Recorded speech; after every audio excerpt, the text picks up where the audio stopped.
இன்னமும் உயிருடன் இருப்பதாக நம்பப்படும் மகாபாரதத்தில் வரும் ஒரு இறப்பில்லாத புராண கதாநாயகன் பற்றி நீங்கள் அறிவீர்களா?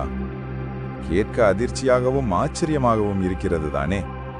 ஆனால் மிகப்பெரிய இந்திய புராணமான மகாபாரதத்தில் இவ்வகையான மர்மம் கலந்த கதைகளும் நிகழ்வுகளும் ஏராளம். இந்த புராணத்தில் உள்ள ஒவ்வொரு கதையிலும் ஒரு மர்மம் இணைந்திருக்கும்.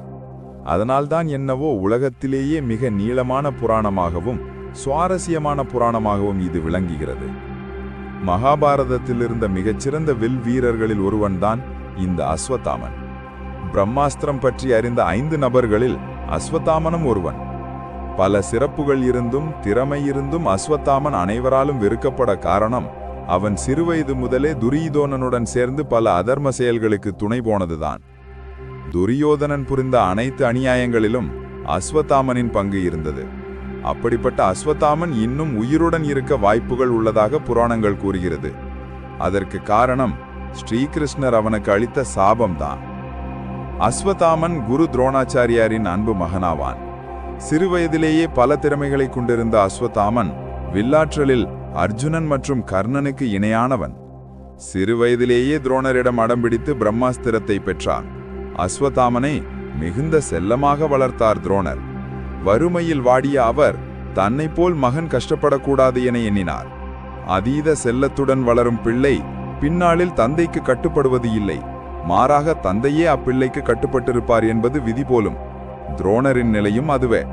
அவரது குருகுலத்தில் பாண்டவர்கள் மற்றும் கௌரவர்களுடன் இணைந்து அஸ்வத்தாமனும் பாடம் கற்றான். பாண்டவர்கள் வனத்தில் வளர்ந்தவர்கள், கௌரவர்கள் துவக்கம் முதலே செல்வச் செழிப்புடன் அரண்மனையில் வளர்ந்தவர்கள். செல்வச் செழிப்பான வாழ்க்கை அஸ்வத்தாமனை ஈர்த்தது. எனவே துரியோதனனுடன் நட்பு கொண்டான். துரியோதனனும் குருவின் மைந்தனை கைக்குள் வைத்திருந்தான். அர்ஜுனனிடம் நட்பு கொள்ளும்படி தகப்பனார் எவ்வளவோ சொல்லியும் மகன் கேட்கவில்லை. அர்ஜுனனின் வீரத்தால் பாஞ்சால நாட்டு மன்னன் துருபதனை வென்றார் துரோணர். பாஞ்சால நாட்டின் பாதியை ஆட்சி செய்ய அஸ்வத்தாமனிடம் ஒப்படைத்தார்.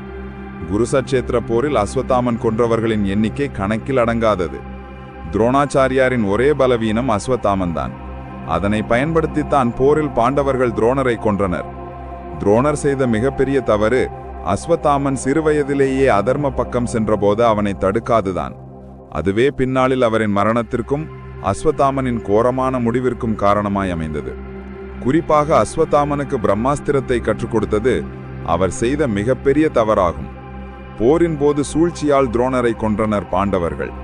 அதை எண்ணி மனம் வெதும்பிய அஸ்வத்தாமன் நாராயண அஸ்திரத்தை பாண்டவர் படை மீது ஏவினான். பாண்டவர்களின் பெரும்பகுதி படையை அந்த அஸ்திரம் துவம்சம் செய்தது.